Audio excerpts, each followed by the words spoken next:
Welcome back. Today I'm going to talk to you about a genus of plants that you really should have in your garden if you want to help nature. These are the Monardas.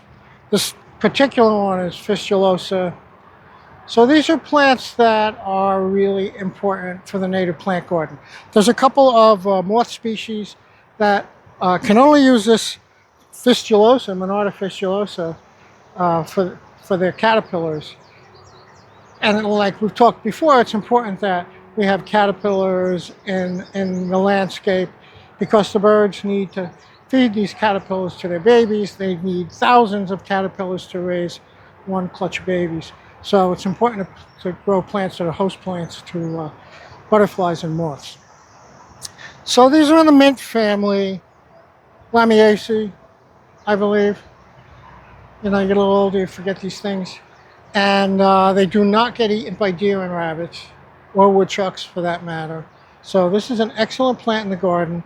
Most of them are pretty well behaved. They're not aggressive, but yet they can hold their own. This garden is lots of New England asters and goldenrod, very aggressive plants. But this Fistulosa, this is a little seedling I planted last year.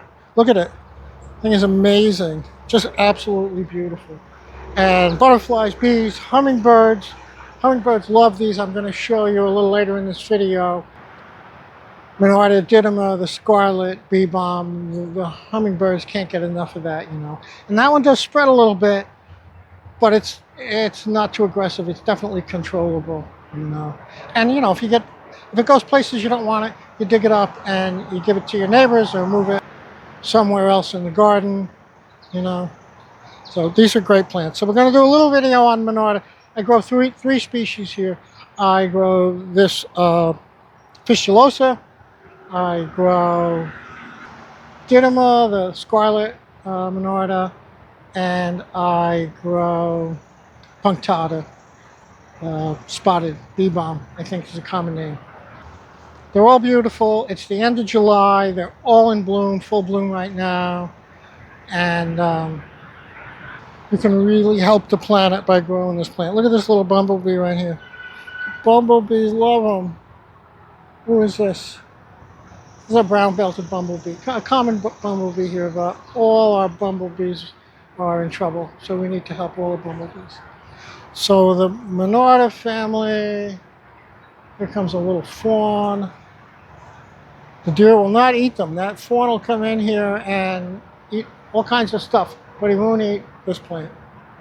Fistulosa. This is a great one to grow. Absolutely beautiful. Perfect plant. Okay, let's look at a couple of the others.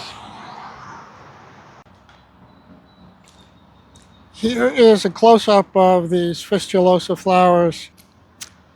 I hope it's not too sunny. I hope they're coming out. Very, very pretty. And they last a long time. And from what I understand, once the flowers are done, you can cut them back and they'll bloom a second time. I haven't actually tried that. And they do get powdery mildew. That doesn't bother me. When the plants are completely covered in powdery mildew, they get a nice grayish color to the foliage. I think it looks pretty when they do that, but it doesn't kill the plant. I don't even think it hurts the plant, you know. And if they're out in the open, like this, it's breezy and, you know, they get good air circulation. They don't really seem to get too much powdery mildew. So I don't find that to be a big problem. Okay, let's go look at another species. This is Monarda punctata. Spotted bee balm, perhaps, is a common name. This is a really pretty Monarda, native plant.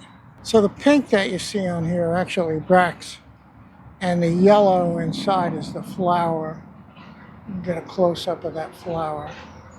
Very pretty. It's very unique. It is in the mint family. Rabbit and deer will not eat it. I doubt woodchuck would eat it. I have baby rabbits right in here. They haven't bothered this plant, but something ate all my partridge pea that's not too far from here. I have a feeling it could have been the bunnies. And this is a nice plant to grow. It's not a long-lived plant in my experience. but it does reseed and it's easy to grow from seed. So when these guys go to seed in the fall, I'll probably show you how to collect them and sow them, and then you winter sow them, and they come up pretty easily. There's a bee in the background. The bees absolutely love this. Hummingbirds will come to this plant, butterflies.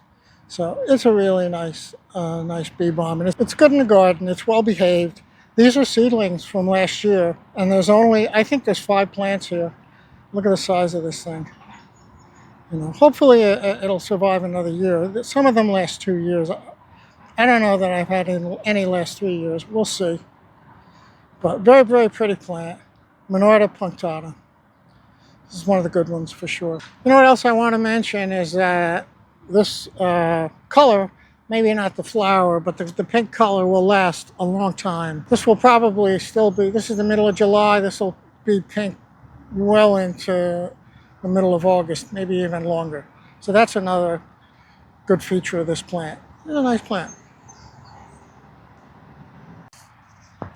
So this is a golden northern bumblebee on this Monarda didyma, which is, you know, it's a good thing because this bee is in trouble. See if he comes back out, or she, probably a girl. Yeah, she is.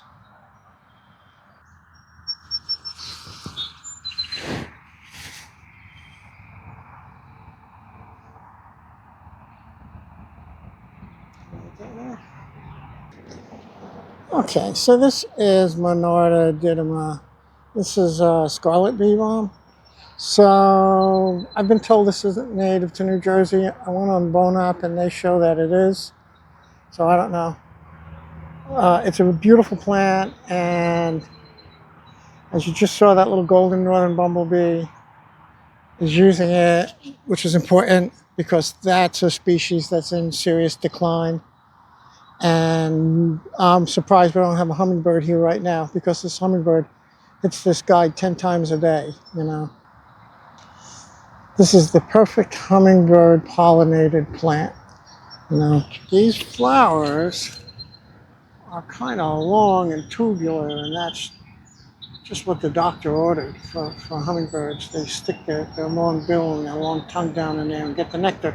And as a result of doing that, they get pollen on their forehead. And when they go to the next one and do the same thing, that pollen gets on the female parts of the next plant and fertilizes it, and we get seeds. That's the way that works. And the northern golden bumblebee is a long-tongued bee, and something similar happens. You know, she can get down in that tube and get the nectar, and she gets some pollen on her, and when she goes to the next flower, she fertilizes. This is deer and rabbit resistant Monarda didyma. I think it's well behaved. I have some in my yard that's getting a little out of control, but not too bad, you know. You could dig it up and give it to friends and neighbors. In my case, I dig it up and I put it on this garden. There's a lot of really aggressive plants in this garden, and it has a little bit of trouble competing with them, you know, so it's definitely not going to get out of hand here. But this is a good plant for your garden. This is something you should grow. You'll get hummingbirds, I almost guarantee it, and you might get some relatively rare bumblebees that really need our help. I hope you decide to grow some of these plants in the family Monarda. They're beautiful, they're easy to grow, and they really do help our native bees and our butterflies. I just had a beautiful tiger swallowtail on here. Unfortunately, she didn't hang around. Hopefully this video inspires you to plant some of these native species, especially Monarda, either in your garden in your yard, or perhaps in a garden in a public park, or on a private property that you get permission from. Or the other option is to join an organization like Audubon or Wild Ones, or there's so many nature preserving organizations all around the country that you could join as a retired person.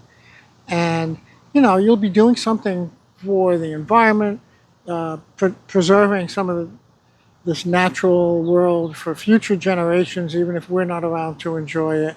And it also gives you a sense of purpose.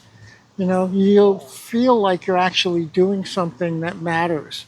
You know, you'll matter, and it just is a thing to do. Make you feel so good about yourself. You're not going to feel good about yourself sitting at home watching TV. You're going to feel good about yourself getting out and doing something that helps somebody or something, and in this case, helps the environment. You know, helps our natural world. So give it a shot. I hope you enjoy these videos. If you do, hit like, subscribe, leave me a comment, let me know what you think, and hopefully I'll see you on the next one. Thank you.